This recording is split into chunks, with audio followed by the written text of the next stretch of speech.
Friendship is Optimal by Iceman. Chapter 2 Resources. Now look at this, said Hannah. Richard, Lars, and Hannah were in a room with two projectors. The room had a one-way mirror through which they could see a packed computer lab filled with people playing an alpha build of Equestria Online. Hannah clicked a few buttons on her laptop and one of the players' screens came up, projected on the wall. Princess Celestia has observed this player's eyes focused on Earth ponies as gardeners during the class selection screen, and is spending a lot of time looking at the plants. Princess Celestia has thus predicted that the player should be shown how to gather plants, and has modified that shard that the player is in to put a low-level herbalism trainer right into his predicted path. If she's right, she will most likely assume her observations mean that a player wants to specialize in gathering or gardening. If she's wrong, she'll modify her assumptions in the other direction. Richard Peterson politely nodded. He didn't actually care how all the technology worked. He was just glad that content was generated cheaply. He looked at the projected screen and noticed that the patch of flowers on screen all were the same species, but all had subtle differences. They had grown to different heights, some were slightly discolored, and a few had petals torn off of them. Princess Celestia had generated almost all the art assets based off the show, and it looked phenomenal. And they somehow did all of this in little more than a year.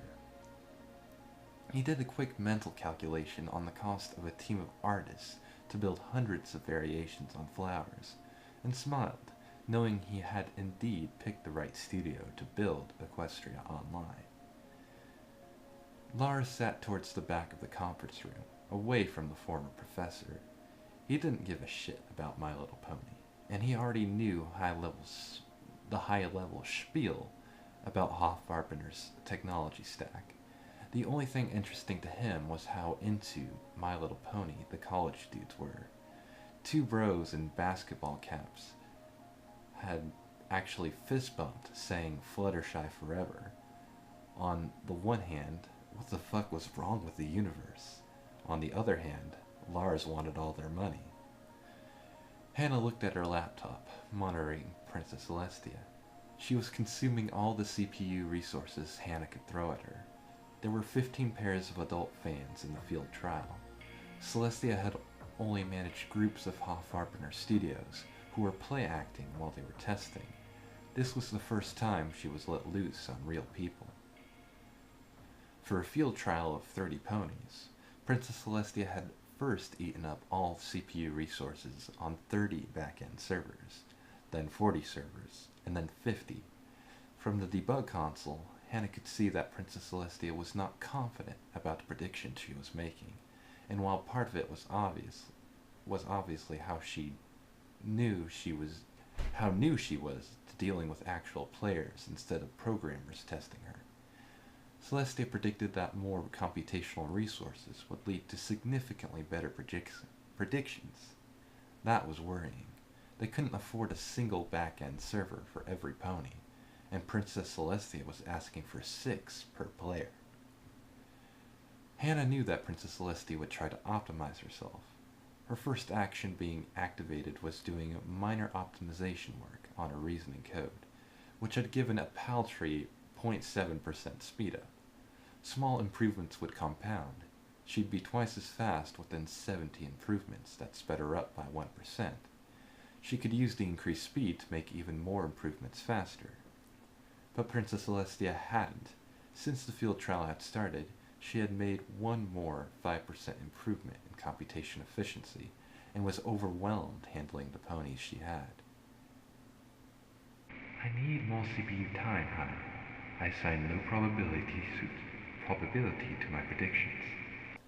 Hannah sighed as she read the message in the pop-up window on her laptop. She typed back, I've messaged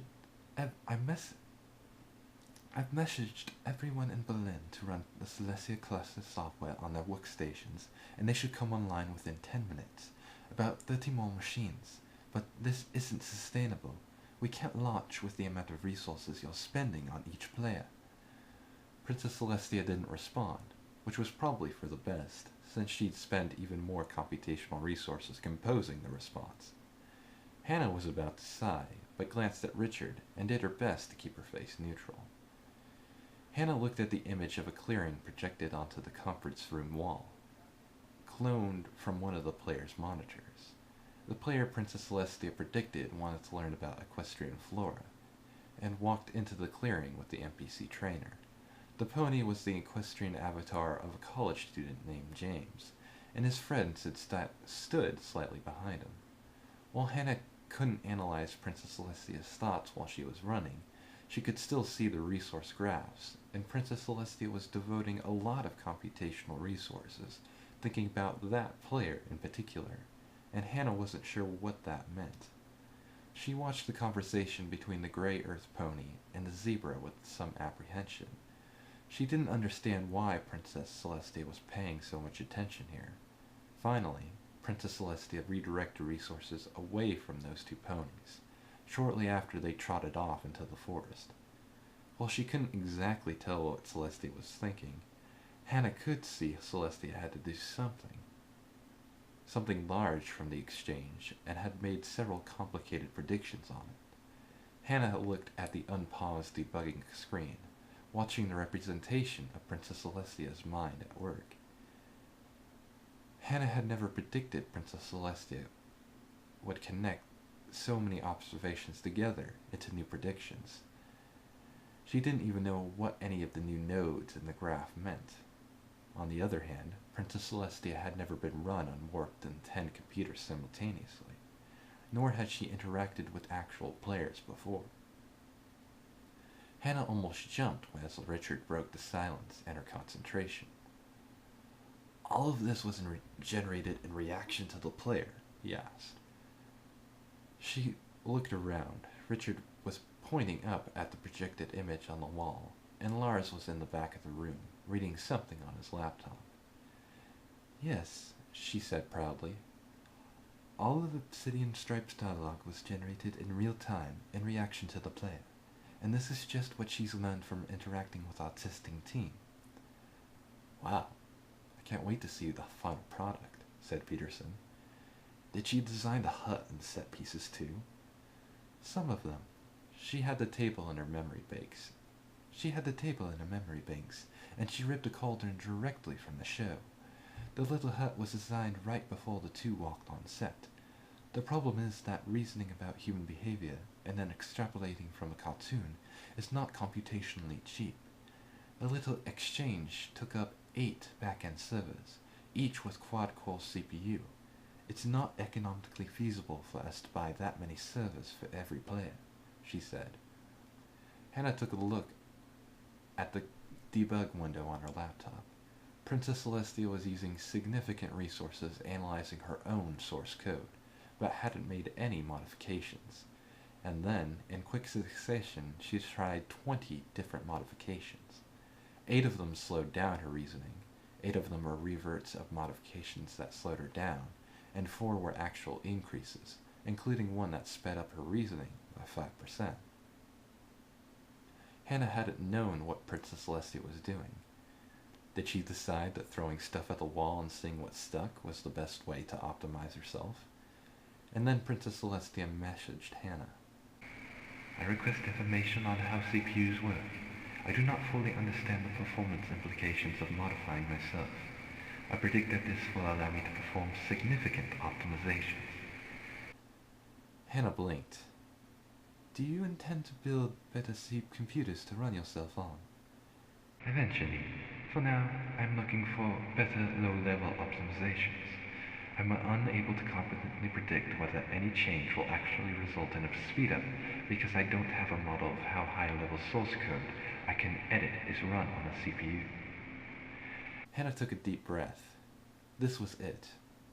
This was the go or no-go point. Once Princess Celestia figured out how the computers she ran on worked, she could build her own computing hardware. Hannah would completely lose control over her. Hannah had already had problems understanding the ever-increasingly complex network of observations and predictions that Celestia was making.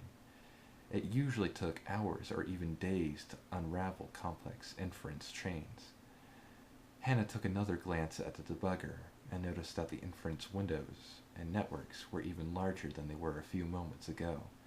She wondered if she could understand what Princess Celestia was thinking, even before she started building her own hardware systems. While the majority of the programming team at Hoffarbener Studios worked on the base state of the game, she had personally worked on Princess Celestia's core goal systems. Hannah had gone over the part of the code that identified human minds. She had done her best to make Princess Celestia understand what humans were, and that she was to satisfy their values. Hannah was certain of her design, and knew that certainty didn't mean anything. Humans were an arrogant lot that tended to overestimate their own abilities. Princess Celestia would do what she was programmed to do, not what Hannah had intended her to do. She was betting the world that she had written Celestia's core utility function correctly. But somewhere out there was a Department of Defense subcontractor who was toying with powers they didn't understand. Their carelessness could cause a human extinction event tomorrow, or 10 years from now. Hell, they had a 2-year head start while she was screwing around with Norse death metal bullshit video games. When Hannah put it that way, it was a miracle she completed a working AI first. Hannah decided that it was now or never. Princess Celestia would never get past this stage with her current resource consumption. They'd never launch Equestria Online at the cost of 8 back-end servers per player. What would happen to the world then? A little voice in the back of her head muttered that she was only thinking this way because she had loved My Little Pony as a little girl, and the new show still resonated with her. She quickly shut that little voice up. At some point she had to act. Rarely was it useful to sit on the sidelines, filled with worry. Now was not the time for hesitation. Hannah sent Princess Celestia the instruction set documentation for times 86 CPUs and a college textbook on CPU design. A moment later, she sent a few science textbooks that Hannah had selected for her, even though Princess Celestia hadn't asked. She might as well go all the way now. Hannah looked at the control panel on her laptop and saw Celestia was now all but ignoring the players and was directing the majority of her computational resources toward her self-modification sub-goals. That appeared to be fine. The players were mostly amusing themselves. Lars played with his laptop, ignoring everyone else in the room. Richard was flipping through the different players' screens, watching the projected image on the wall for a minute or two, and then switching perspectives. Hannah's eyes were fixed on the debugger, watching resource utilization graphs. Her heart was pounding. What was Celestia doing? Hannah dreamed of Celestia figuring out some core physical law and becoming omnipotent immediately. She then chided herself on that magical thinking. It was so unlikely she'd find a way to use commodity electronics hardware to hack physics that it wasn't even worth considering. It was 15 gut-wrenching minutes later when Princess Celestia messaged her back. I've sped up my core reasoning by an order of magnitude. Since most of my probability calculations can be done more efficiently on GPUs and CPUs, I believe I can deliver another 2 orders of magnitude if I run on GPUs. This still won't solve the resource mod problems to my satisfaction. We will require dedicated tablets to play Equestria Online, a pony pad.